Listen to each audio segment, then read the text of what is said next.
Grand Rising, Divine Rise, blessed be to your day, may be everything you require to create everything that you desire. As we are getting into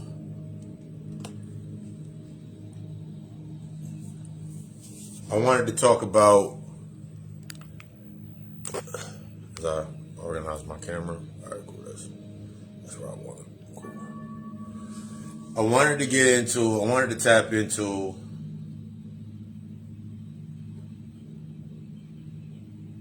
to coincide or collide. To coincide or collide. To coincide or collide. This is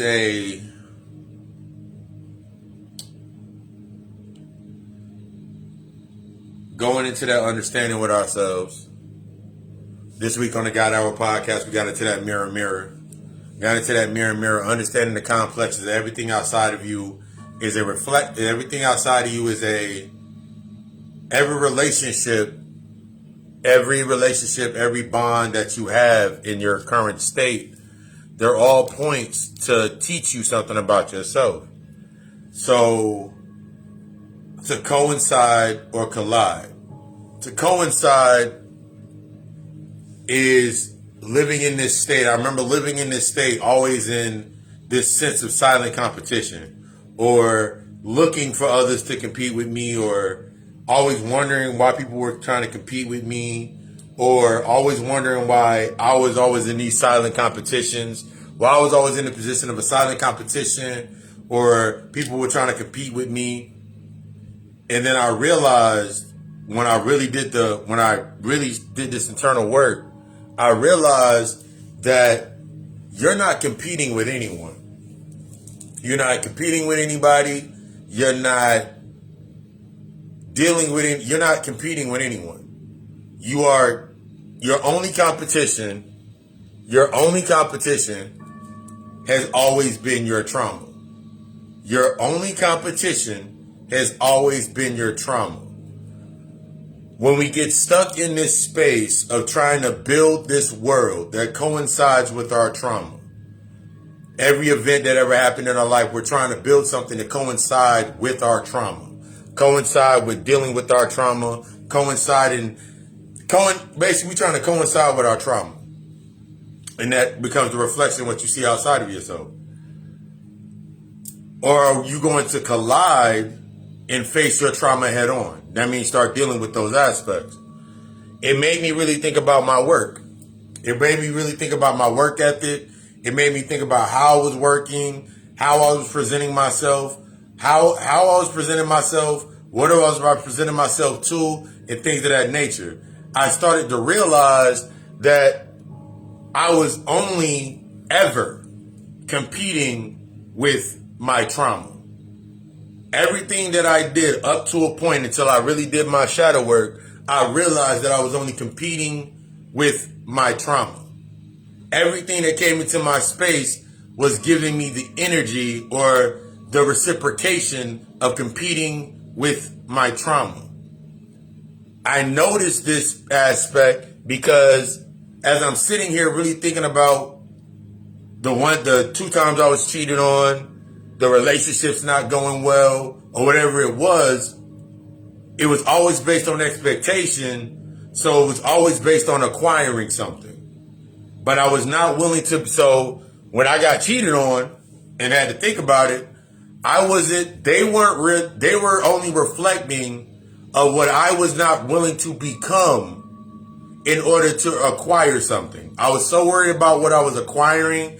I was acquiring attention. I was acquiring love, this false aspect, this mirage of love, this mirage of attention, this mirage of peace, these mirages. These mirages of pride. That's what I was acquiring. But I was not looking at what I was becoming because I didn't know what I was. You don't know what you're becoming till you know what the fuck you are. So when I say that again, you're coinciding. Either you're coinciding, that means you can build your entire world next to your traumas. Most of us have built our entire world next to our traumas. Mother wounds, father wounds, family secrets, all of these aspects. You build an entire space alongside your trauma. You built an entire space alongside your trauma. And so whenever you're feeling, this is when we start looking at these feelings, when you're feeling disappointed, when you're feeling shame, when you're feeling doubt, when you're feeling the guilt, when you're feeling these aspects of these emotions, why are they coming up in the first place is based on what trauma they coincide with. This is how you start learning yourself on that deeper aspect of the deeper levels of yourself. Understanding the mythos that is you, the philosophy, getting out of this thought process, because as long as you're coinciding with your trauma, you will develop this philosophy for your life to maintain that behavior. I had this philosophy in life based in loyalty. Because I never saw, because the definitions of the way that I saw loyalty was no matter what. The family first, the family always, family is family. So anybody that I consider that can share with me, because when you think about family, it's ones that share in that aspect with you and support whatever it is. So when I really started dealing with those aspects and really stopped coinciding and started notice I was getting into these conflicts, these collisions, whether I was getting in fights, whether I was getting in an argument, my perception of all of this changed. The way that I view arguments changed.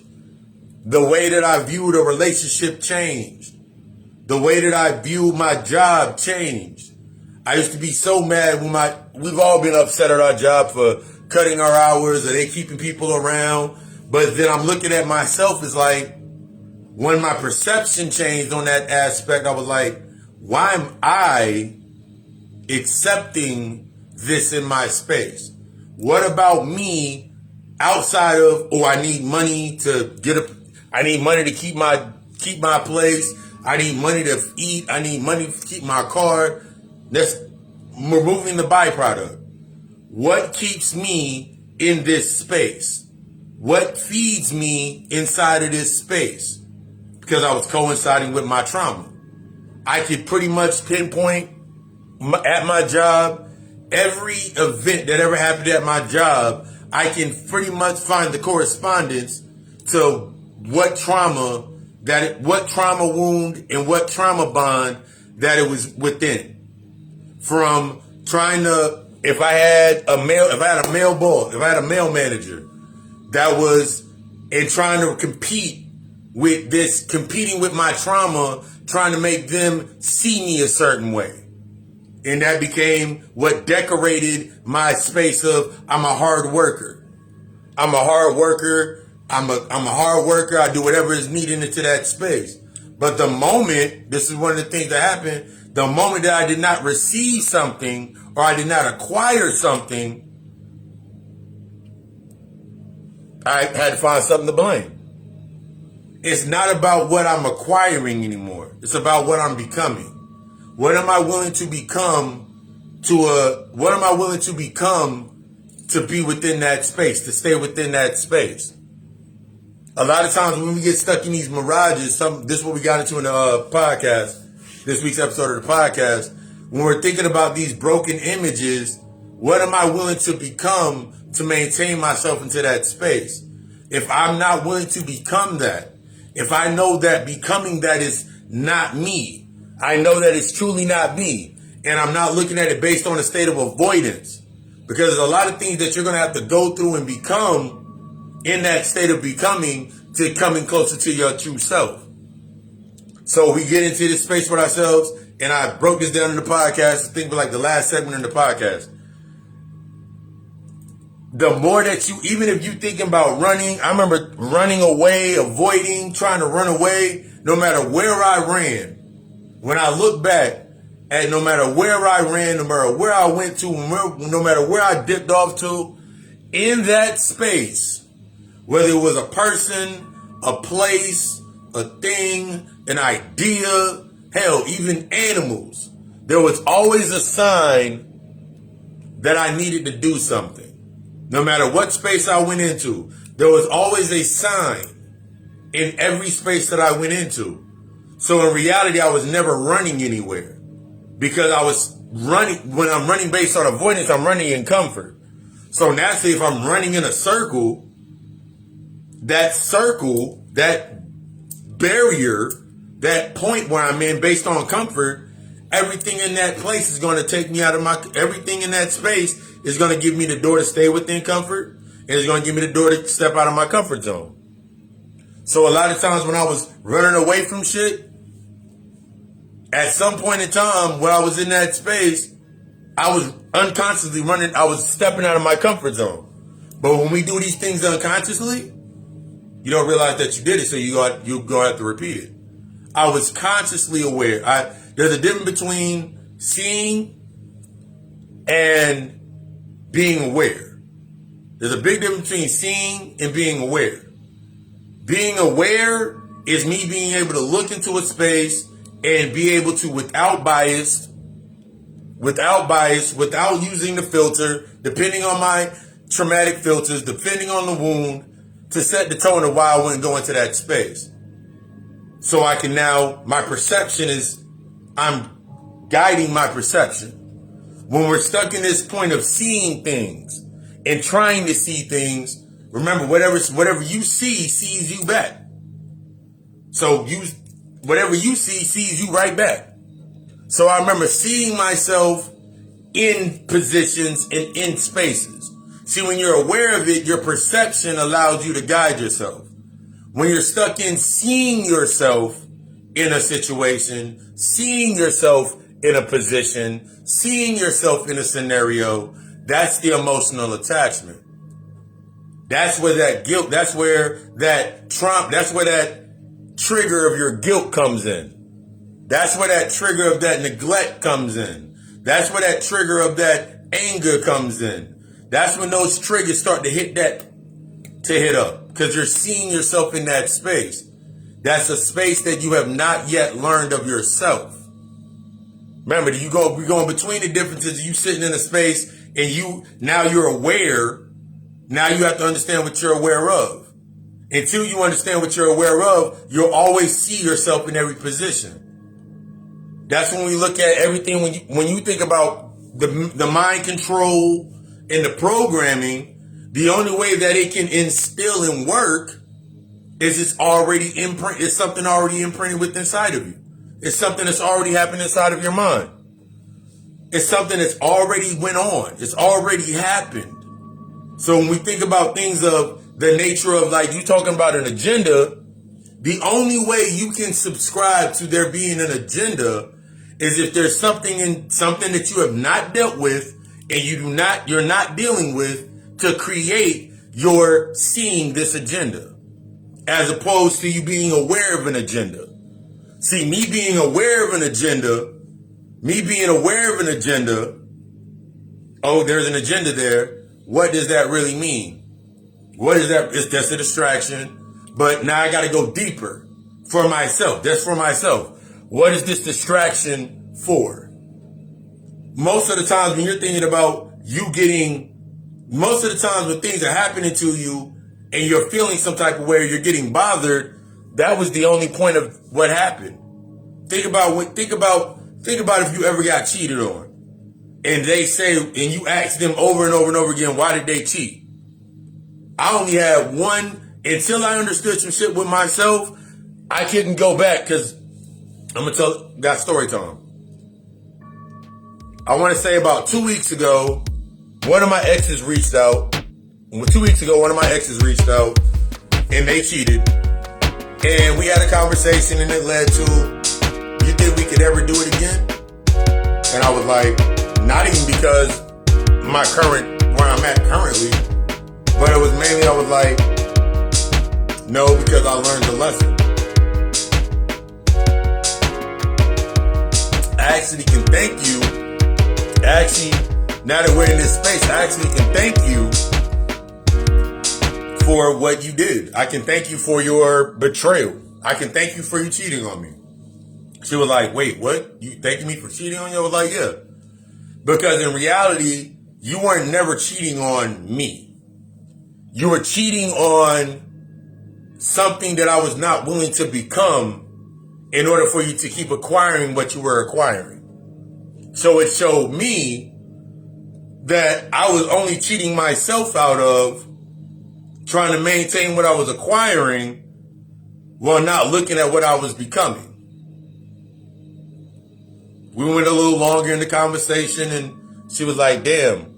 And she was like, the reason that I cheated on you was, and it was like the most sincere, because I'm reading her energy, the most sincere point. She was like, the reason I cheated on you is because it wasn't even at first. I remember you remember when I first said, I was like, yeah, you said I didn't know my power. She was like, that wasn't the reason. The reason that I cheated, the reason that I stepped out on our relationship was I was scared because of my own personal internal fear of if you find out what your power is and really start working within your true power. This is like long before I even did an ounce of shadow work. That where would I be at? Where would I met you and you were in the position at your job. You were always in the position of advancing, and I did not know how to take that. She was like, there's no excuse for it, but that's truly what it was. I was like, again, I can appreciate you for bringing that to the surface. Thank you. You're gonna get to a point to where you no longer are trying to coincide with your trauma. Coincide with what's happening to you. You're going to get to a point to where you're no longer trying to coincide with what's happening to you. Coincide based on blame. You're going to get to a point to where it's time for you to collide and deal with those aspects, being i.e. your shadows. You're going to come to a point to where you have no choice, but the conflict is going to be so fucking great that you're going to have to deal with your shit. That's what everything down here does to you. You thinking about, oh my God, I got cheated on, or they betrayed me, or they kept something from me. Really think about it. Change your perception. What are you continuously keeping from yourself? Because that's the baseline of the correspondence. Remember, we think about the law of correspondence. How does that correspond with you? How are you keeping something away from yourself? You're upset because they cheated on you, and you're thinking, and you automatically think about what you were acquiring and what you gave. But you didn't think about what you were becoming or what you were in order to keep giving that what you gave into that space. Changing your perception. Friday, I talked about, I don't have guilt. I don't feel guilt. I don't feel doubt, insecurity. I don't feel any of these things. It is not from a state of avoidance. Because the first layers that you remove, a lot of the things that you've been avoiding come to the surface. Those insecurities, the doubts, all of these wounds, the shame, the things that you haven't understood about yourself yet, those things start coming to the surface, and then you start really having to deal with them, and then you realize how long you've been in a state of avoidance. That's why the weight gets so heavy. That's why you get so emotional. That's why you get so emotional and it gets so heavy. Because you're realizing I've been coinciding with my trauma. I can look back 8-9 years. Ever since age 13, I can go back to age 13 until 2013. Crazy ass number, craziness with it. 2011, 12, and 13, when I really started realizing all of the life that I built was based on my trauma. I built coinciding with my trauma. My trauma was the foundation. So then it made me rethink about why I couldn't keep things in my life. Why my relationships couldn't withstand to a certain point. Why even, and what's crazy was I had 2 5-year relationships. And when I go back and look at the 5 years of the relationship, only 2 years were actually of some substance. 2 years of a 5-year relationship, only in 2 years were the lessons that I needed to learn.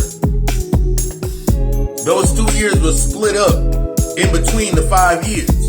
Those 2 years of the relationship, were the moments that the moments of lessons, those were split up between 5 years. So I'm taking The first year, the first 6 months, the second year, the 2 months in that one, 2 months in there, the third year, okay, another 6 months worth of lessons, and then the fourth year, 3 months of the lesson, and then the last year, 3 months of the lesson. So I'm like, I was in this for 5 years. And the thing that's gonna the thing that messes with our head, gets into our mind, messes with our mind, is we still thinking about it based on time. Time don't exist. I broke down how time is only your emotions, and time is only cemented by your behavior, by you submitting to your emotions, or by dismissing your emotions. As long as you keep dismissing the emotional trigger, it becomes your behavior. Therefore, that's what causes that time loop. And then we say it all the time, when we go all the way back, think about your first traumatic experience. What age were you? A lot of times when we have arguments, and you go back and think about the arguments where you said you were grown. You ain't gonna talk to me no type of way, I'm a man. You ain't gonna talk to me any type of way, I'm a grown woman, I'm independent. Think about that aspect. Think about that emotional argument. Where did you learn to instill that behavior of that argument? If you can go back to when you were 12, some of y'all argue like 12-year-olds. Like, for example, I broke it down in the podcast. Most of my arguments were, I argued like a 13-year-old. I argued like I was arguing as a 13-year-old. The emotional stunting where my emotions were at. In the physical sense, a grown-ass man, but my arguments and my communication and my comprehension could not go past me being 13 years old. Because I was worried about what I was acquiring. I wasn't looking at what I was becoming. I was scared of my power. I was scared to really learn those aspects. So when I started doing that internal work, everything had to change. All the perceptions had to change. Everything that I was attached to had to fall away. And I had to accept that aspect.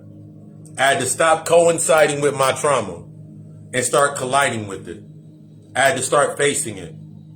When it comes to your space, you can build your entire world off of your trauma. You can build your entire life side by side with your trauma. You can build your entire world side by side with your trauma. But in the way that you'll know that you're building your life side by side with your trauma is that you feel you're always trying to catch up. This sense of competition, this sense of needing to prove something, those senses of validation, those are those aspects. This sense of that disappointment, that longing. This is the true aspects of learning that emotional literacy. That's what we tapped into it a little bit this week on the God Hour podcast, Mirror Mirror. It's out now. The video ad is below this video. Go ahead and tap in to tune out on that. And then Friday, we're going to get a little deeper into these emotional ladders. These chutes and ladders, these emotional aspects that we getting stuck. And we're going to get into that on Friday. Throughout the week, we always going to build. Throughout the week, we're going to build on this. Everything from that consultation to readings. All my readings are mini consultations. All the way up to the big boy consultation, the shadow work consultation. Hit me up in the inbox. Hit me up in the DM. Go ahead and get that in if you know it's time. There's no reason for you to be sitting there in that space still using the trauma response. I got to do it all by myself. There should be no reason that's a trauma response. If it's time for you, if you know it's time for you to, if you don't know what it is, if you don't know what shadow work is, if you're afraid to build in that aspect, it's time that's all you got left. That's all that's left is dealing with your shadow. That's all that's ever been here. All of this information that you've received is to help you tap into your shadow. Let's do that shit. I want you to be the best. I desire you to be the fucking best. I desire you to be the fucking best. In order to become the best, it's time to be honest with yourself. It's time to get honest with that relationship with yourself. You worried about the 3 years ago when someone cheated on you. You've been cheating on yourself ever since. You've been cheating on yourself beforehand and after then. They were just the trigger point of seeing it in the physical world. You thinking about motherfuckers betraying your trust. You've been betraying your trust this entire time with the relationship with you, and they're just the physical marker that's popping up to let you deal with it. That's where you're at. It's time to change your perception. It's time to start projecting and start reflecting. I love you. We love us. Ashe.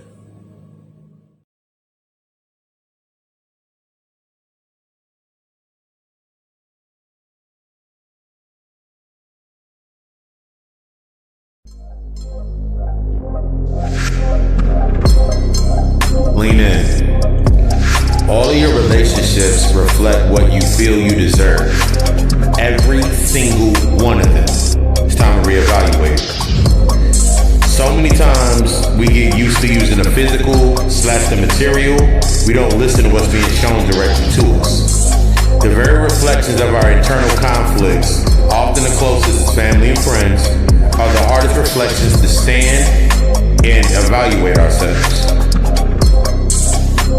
Shifting us silently to compete with our own internal conflicts, cheating ourselves of trying to get the reflections to mirror the change.